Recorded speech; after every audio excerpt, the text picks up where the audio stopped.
Good morning everyone. जैसा कि हमने पिछली क्लास में पढ़ा था एपी के बारे में, एपी में हमने डी निकालना सीखा था और सेकंड टर्म में से फर्स्ट टर्म माइनस करने के बाद हमने एक तो डी चेक किया और एक हमने ये चेक किया था कि कोई भी जो हमें सीरीज गिवन है वो एपी में है या नहीं। अब आज हम सेकंड एक्सरसाइज प्रैक्टिस करेंगे जिसमें मैंने आपको सिखाया था ए एन हमारा क्या होता है, एक बार मैं फॉर्मूला रिवाइज करा देता हूँ। ए एन हमारा होता है a plus n minus one into d. ये हमारे पास क्वेश्चन है, इसमें हमें अब करना है, कह रहा है विच टर्म ऑफ एपी, हमें एक एपी गिवन है 21, 18, 15 dot dot dot is minus 81। Also is any term 0। इसमें हमें ये कह रहा है कि ये जो एपी है इसकी ये जो टर्म है माइनस 81, ये कौन सी टर्म होगी। तो अगर हम फॉर्मूले को लिखें a n equal to a plus n minus one into d, हम यहाँ पे ये लेट कर लेंगे, ये अगर माइनस 81 है तो ये इसकी एक लास्ट टर्म है। ए हमारे पास 21 है, एन हमें फाइंड आउट करना है और डी, अब डी हमारे पास कैसे आता है, second term minus first term. तो अगर हम 18 में से 21 को माइनस करेंगे तो डी हमारे पास आ जाएगा -3।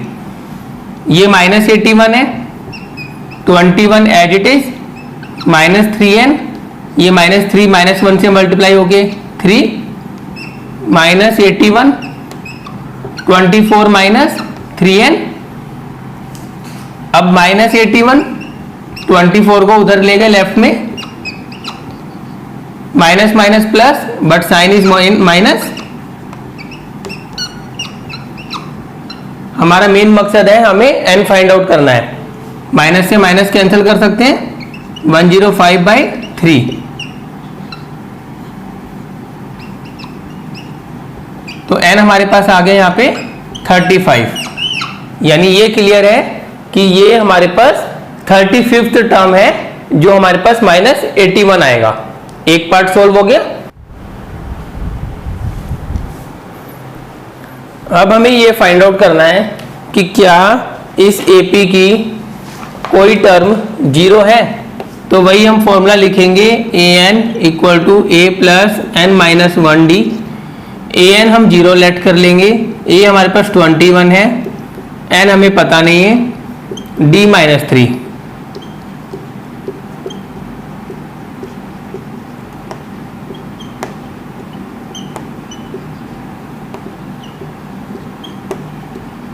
यहां से हमारे पास n आ गया 8। तो इसे हमें यह पता चलता है कि इस एपी की 8th टर्म 0 है।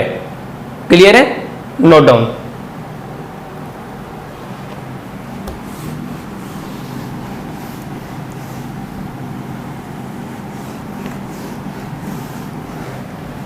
नेक्स्ट क्वेश्चन हमारे पास है, एक एपी बताना है जिसकी थर्ड टर्म 5 है और 7th टर्म 9 है। ठीक है, अब जब हमारे पास थर्ड टर्म 5 है तो हमें पता है a n equal to a plus n minus 1 into d होता है। अब यहाँ पे हमारे पास थर्ड टर्म है, यानी एन की जगह 3 हो गया, a plus 3 - 1 into d equal to कितना गिवन है 5। तो इसको हम ऐसे लिख सकते हैं a plus 2d equal to 5। ये हमारे पास हो गई एक इक्वेशन। वैसे हम डायरेक्ट भी कर सकते हैं, हमें पता है जब हमें थर्ड टर्म बोल रहा है तो हम उसको a प्लस 2d ले लेंगे, 10th टर्म बोलता तो उसे हम a प्लस 9d ले लेते, 7th टर्म बोलता तो उसे हम a प्लस 6d ले सकते हैं। ठीक है, अब 7th टर्म के बारे में बोल रहा है, इसी तरह से 7th टर्म 9 गिवन है, तो यानी a plus 6d equal to 9। ये हो गई सेकेंड टर्म। अब हमारे पास दो इक्वेशंस आ गई, फर्स्ट और सेकेंड। इन दोनों को हम सोल्व कर लेंगे, a plus 2d equal to 5, a plus 6d equal to 9। दोनों को सोल्व कर रहे हैं। ए से ए कैंसल, 2d में से 6d माइनस में माइनस का 4d, यहाँ पे -4, d हमारा आ गया 1। ठीक है, कॉमन डिफरेंस हमारा 1 आ गया। अब जब हमारे पास d1 आ गया तो हम d को किसी भी इक्वेशन में पुट कर सकते हैं, चाहे तो हम इसमें पुट कर सकते हैं या फिर हम इसमें पुट कर सकते हैं। मैं d को फर्स्ट इक्वेशन में पुट कर रहा हूं, a + 2d = 5, d की जगह 1 रखा तो हमारे पास फर्स्ट टर्म आ गई 3। अभी हमने पहली एक्सरसाइज में भी सीखा था, जब हमारे पास फर्स्ट टर्म हो और d हो तो हम फर्स्ट टर्म में d प्लस करेंगे, फिर सेकंड टर्म में d प्लस करेंगे, इस तरह हमारा AP बनता रहेगा। तो मैंने यहाँ पे 3 लिखा, फिर 3 + 1 4, 4 + 1 5, 6 एंड सो ऑन। तो ये हमारा रिक्वायर्ड AP बन गया। ठीक है, नोट डाउन।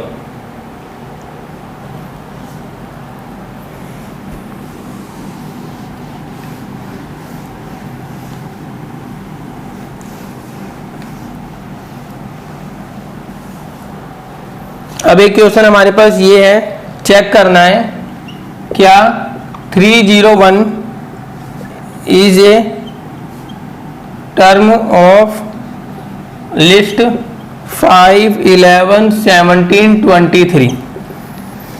कह रहा है क्या ये 301 जो है इस लिस्ट की टर्म है। तो देखो, अगर हमारे पास, हम इसमें क्या करते हैं, n फाइंड आउट करते हैं।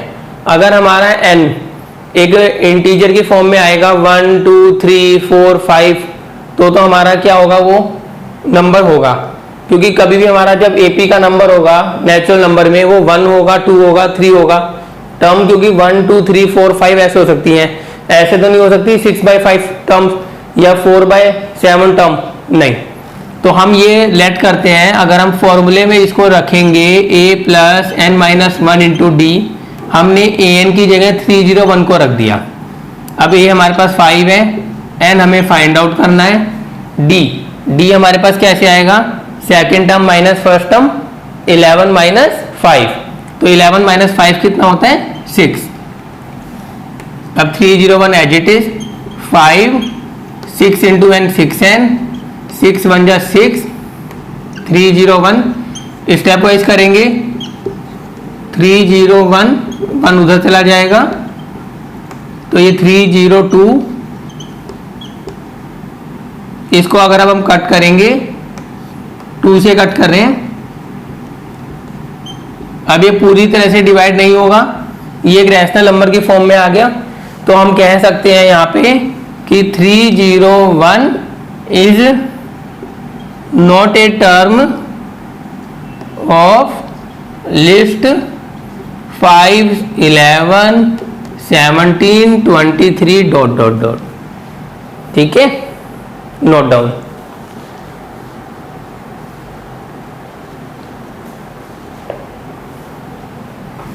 नेक्स्ट क्वेश्चन है,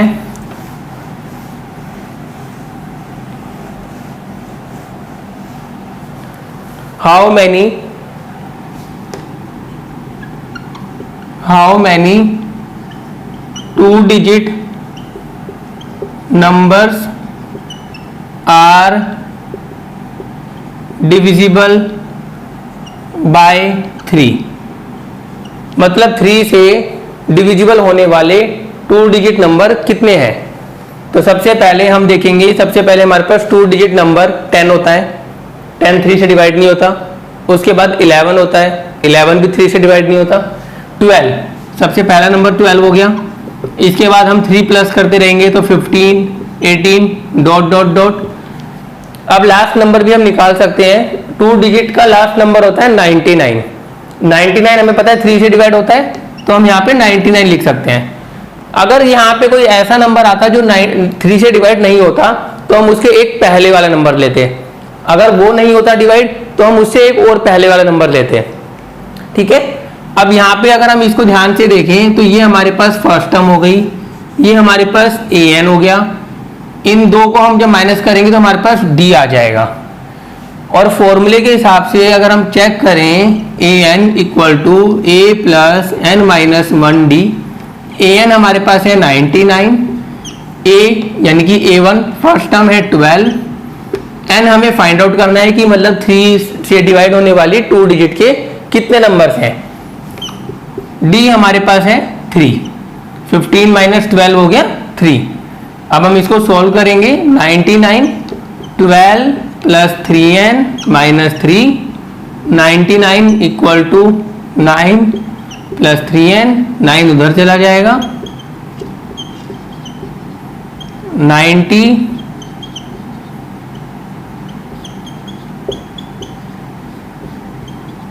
तो हमारे पास यहां पे आ गया 30, मतलब 3 से डिवाइड होने वाले 30 नंबर्स हैं जो 2 डिजिट नंबर होंगे। अब एक क्वेश्चन हमारे पास और आता है, हमें बतानी है 11th term from the last, और हमारे पास एपी गिवन है 10, 7, 4 माइनस 62। इसका एक बहुत ही सिंपल तरीका है, जब भी हमें फ्रॉम द लास्ट बोल दे तो हम जो लास्ट टर्म होगी उसको ए मान लेंगे, ठीक है।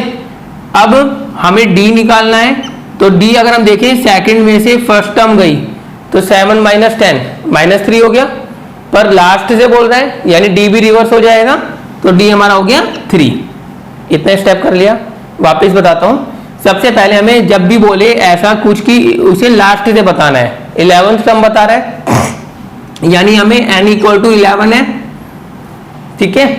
अब सबसे लास्ट वाली टर्म को तो हम a मान लेंगे, और हमारा d निकालने का तरीका क्या होता था, second term minus first term यानी 7 माइनस 10, तो ये क्या हो गया माइनस 3। बस जब हम लास्ट से जा रहे हैं तो d का हम रिवर्स कर देंगे। अब हम यहाँ फॉर्मूले में पुट करते हैं a11 equal to a plus 11 minus 1d। a है माइनस 62, ये 10 और d हो गया 3, माइनस 62 प्लस 30, ये हो जाएगा हमारा माइनस का 32। यानी इस AP की 11th term from the last मतलब रिवर्स, यहां से जब हम चलेंगे तो माइनस 32 आएगी। Okay, note down.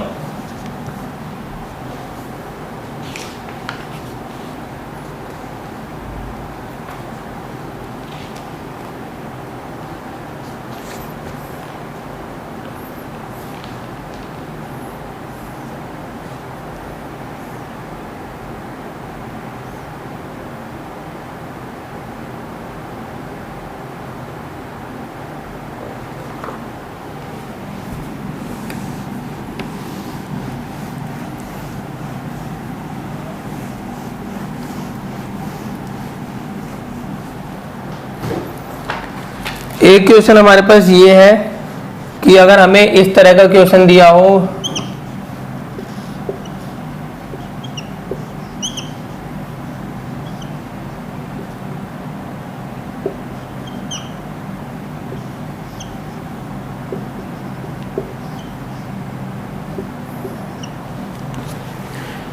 अगर हमें ये क्वेश्चन दिए हो first part, second part, third part, इन्हें हमें बॉक्सेस को फिल करना है, तो इसमें क्या तरीका होता है। सबसे पहले हम फर्स्ट पार्ट कर रहे हैं 2 ब्लैंक बॉक्स 26।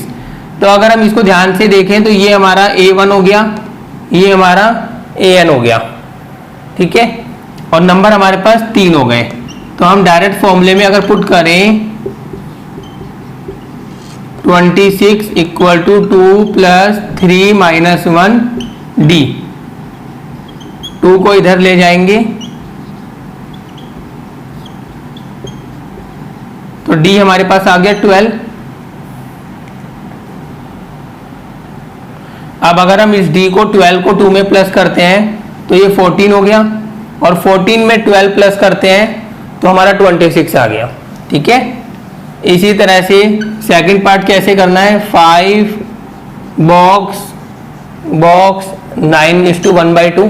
पहले इसको सिंपलेस्ट फॉर्म में लिख लेंगे 19/2। सेम क्वेश्चन वही बन गया, फॉर्मूले में पुट करेंगे a plus n minus 1 d a n हमारे पास हो गया 19/2, ये 5, यहाँ पे 1 2 3 4, एन हो गया 4, डी निकालना है। 19/2 - 5 = 3D। यहाँ पे हम एलसीएम ले लेंगे, ये हो गया 9/2, ये 3 यहाँ अपॉन में आ जाएगा, 3/2 हो गया डी। यानी अब हम अगर 5 में 3/2 प्लस करेंगे तो ये हो जाएगा 13/2, तो यहाँ पे आ जाएगा 13/2। अब 13/2 में अगर हम 3/2 प्लस करेंगे तो ये हो गया 16/2, मतलब कि 8। तो अगर हम इसको भी चेक करें कि अगर हमने 8 में 3/2 प्लस किया तो 19/2 आ रहा है, ठीक है। इसी तरीके से हमें ये करना है। यहाँ पे अगर हम इस बॉक्स को एक बार छोड़ देंगे तो हमारी पास ये फर्स्ट टर्म हो गई, ये लास्ट टर्म हो गई, तो 1 2 3, एन कितने हो गए? 3 हो गए, ठीक है। पहले नोट डाउन करो।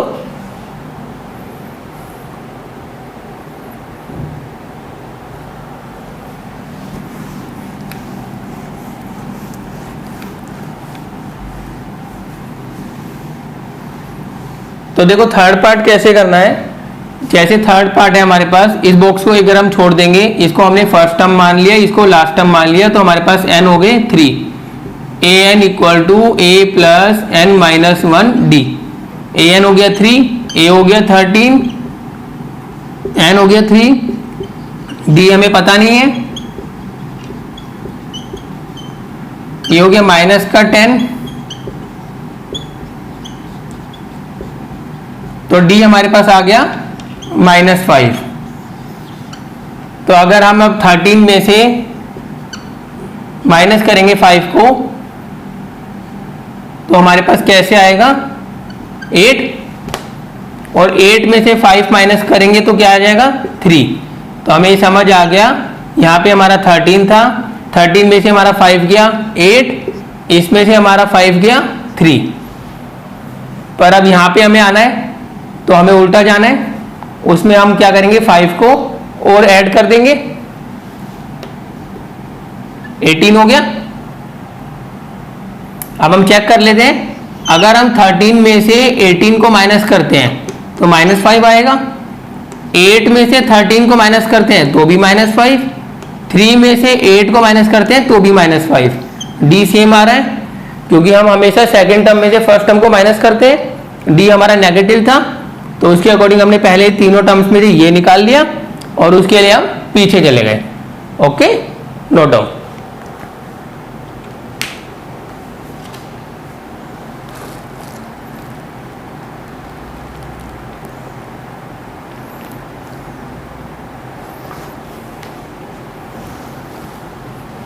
अब एक क्वेश्चन हमारे पास है,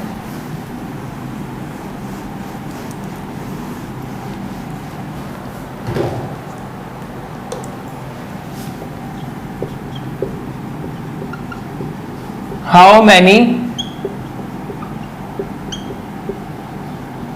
multiples of 4 lie between 10 and 250?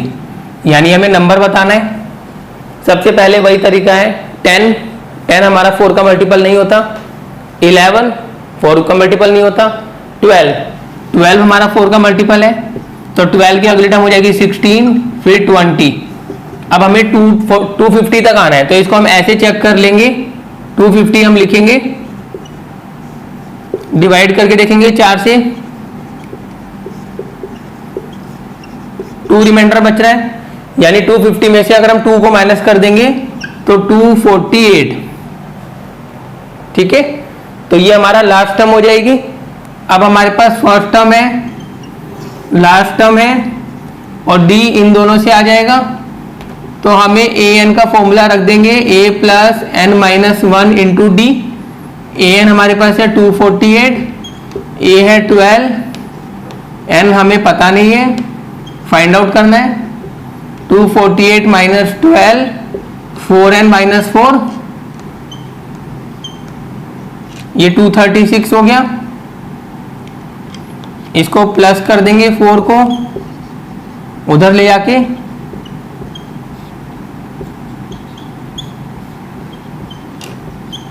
तो हमारे पास 60 आ रहा है। 60 का मतलब ये है कि ऐसी 60 टर्म्स हैं जो 12 से 248 के बीच में लाई करती हैं 4 के मल्टीपल। ठीक है, नोट डाउन। और कोई भी डाउट है, अब हमने यहाँ पे ये सेकंड एक्सरसाइज आज ऑलमोस्ट खत्म कर दी है, जिसमें हमें एन के ऊपर काम करना था, उसके मैंने अलग अलग तरह के क्वेश्चंस करा दिए हैं। अगर कोई भी डाउट होता है तो आप हमारे कमेंट बॉक्स में लिख सकते हैं क्वेश्चन नंबर, या कोई बुक का क्वेश्चन होता है वो भी लिख सकते हैं। अगर आपको हमारी वीडियो पसंद आ रही है तो चैनल को लाइक कीजिए, सब्सक्राइब कीजिए और ज़्यादा से ज़्यादा लोगों के बीच में शेयर कीजिए। अगर इसके अलावा आपका कोई पर्टिकुलर चैप्टर में दिक्कत है, कोई डाउट है किसी भी पर्टिकुलर चैप्टर में, तो आप हमें कमेंट में लिख सकते हैं, हम उसकी वीडियो अपलोड कर देंगे। Thank you.